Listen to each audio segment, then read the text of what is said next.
What could art do in the face of war, in the face of suffering? How could it bring us to a kind of consciousness, understanding, awareness, realization of who we are, why we are, what we're here for?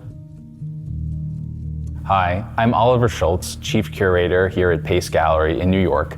And this exhibition, Antoni Tàpies, On Paper, brings together more than 40 works on paper by the artist across 7 decades to tell the entire story of his career from the 1940s all the way until his death in 2012. Tàpies in his lifetime was one of the most famous artists in Spain, and he developed a way of making art that was profoundly influential for subsequent generations of artists, and I think really resonates today.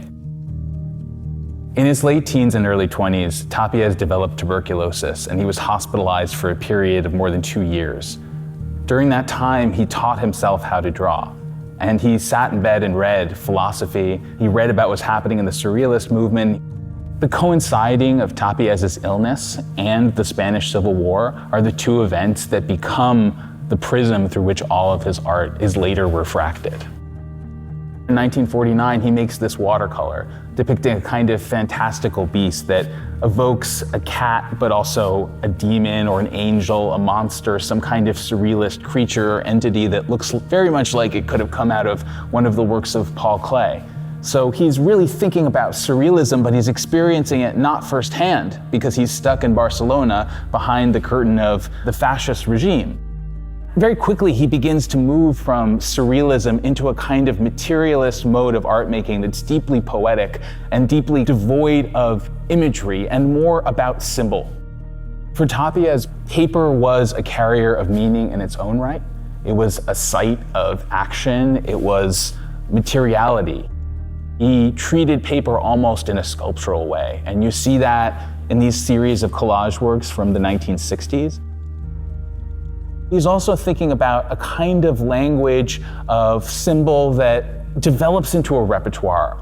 So the image of the teacup, for example, will come back again and again, and it's a kind of reference to that everyday existence in which one's daily tasks aren't separate from the act of art making, where you're already painting the moment you wake up in the morning. From the earliest decades of his life, Tàpies was as interested in science as he was in art. Numbers and mathematics and the whole kind of objective logic of the universe was available to him to pass through the lens of his artistic vision. So when you see numbers and mathematical symbols recurring in Tàpies' work, it's because he's subjectifying these things. He's taking the universal and making it particular so that he can allow those signs to be reborn in a way that opens them up to all of our lives and to all of our possibilities. In that sense, art was a deeply ethical enterprise for Tàpies.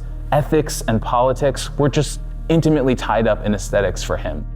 At the center of this show, we've brought together 3 works from the 1980s that isolate the body in moments of figuration, and they're about summoning and about the kind of universal, deep, primordial power of these elements of the body through which we experience and know reality. These aren't just the tools of the artist, they're the tools of being alive. And Tàpies was searching for a way to distill that into a visual language that would be immediately recognizable and accessible to everyone, but that would also be shadowed by a kind of deeper and darker truth about what it meant to be alive.